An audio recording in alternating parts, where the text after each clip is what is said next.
Tahun 1870, Josari, seorang warga pedesaan di sekitar dusun Miridudo, membuka lahan yang masih liar di tempat ini.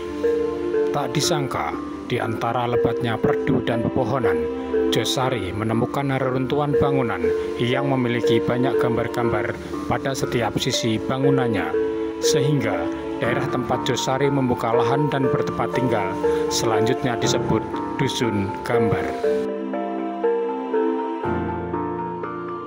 Candi Mirigambar terletak di desa Mirigambar, hasil penyatuan kedua dusun Miridudo dan Dusun Gambar, Kecamatan Sumberkempol, Kabupaten Tulung Agung.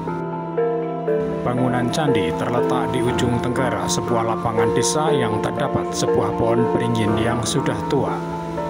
Candi Mirigambar saat ini menyisakan sebuah bangunan candi yang menghadap ke arah barat, ditandai dengan adanya tangga masuk yang diapit gapura pada bagian barat candinya. Candi ini hanya berukuran kecil, sekitar 7 meter dengan tinggi tersisa saat ini 2,5 meter.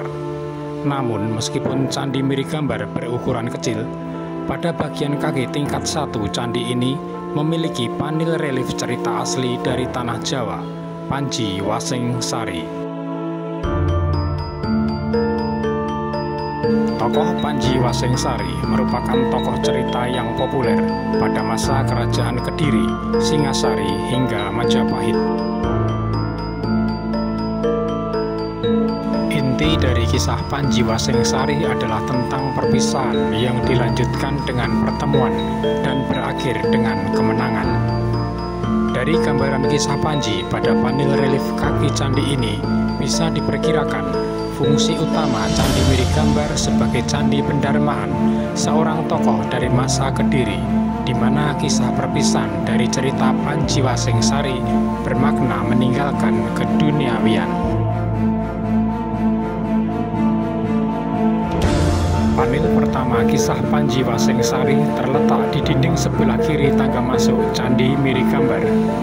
Panel ini menggambarkan seorang tokoh laki-laki yang memakai penutup kepala sejenis belangkon atau tekes bersama seorang wanita dan 2 orang dayang atau punokawan. Panel pertama ini mengisahkan Panji Waseng Sari yang masih bernama Tanjiwiro Namtani yang sedang memadu kasih bersama Dewi Candragirana dari kerajaan Galuh atau Jenggala yang ditemani oleh 2 orang embanya. Namun kisah cinta Panjiwiro Namtani dan Galuh Candragirana mendapat gangguan Raja Magadha dari Kahuripan. Raja Magadha dengan licik menculik dan menenggelamkan Panjiwiro Namtani di sebuah sungai agar bisa mempersunting Dewi Candragirana. Disinilah pesan pertama dari kisah Panji Waseng Sari hendak disampaikan oleh pembuatnya tentang adanya sebuah perpisahan.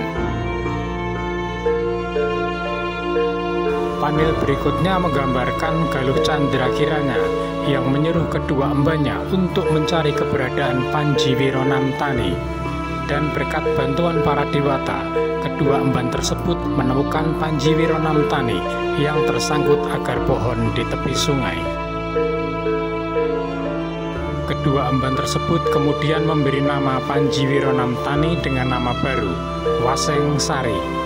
Selanjutnya Waseng Sari dipertemukan dengan Dewi Candragirana yang tidak mengenali lagi Panjiwiro Namtani yang sudah berganti nama menjadi Waseng Sari.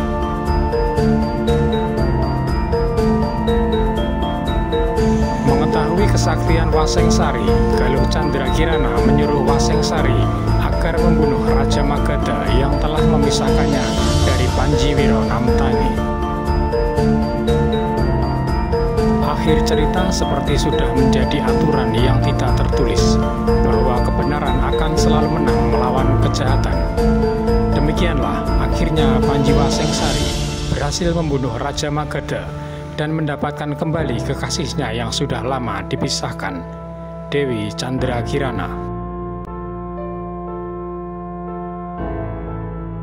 Adanya panel cerita pada candi seringkali merupakan sebuah pesan yang hendak disampaikan oleh pendiri candinya pada masa lalu.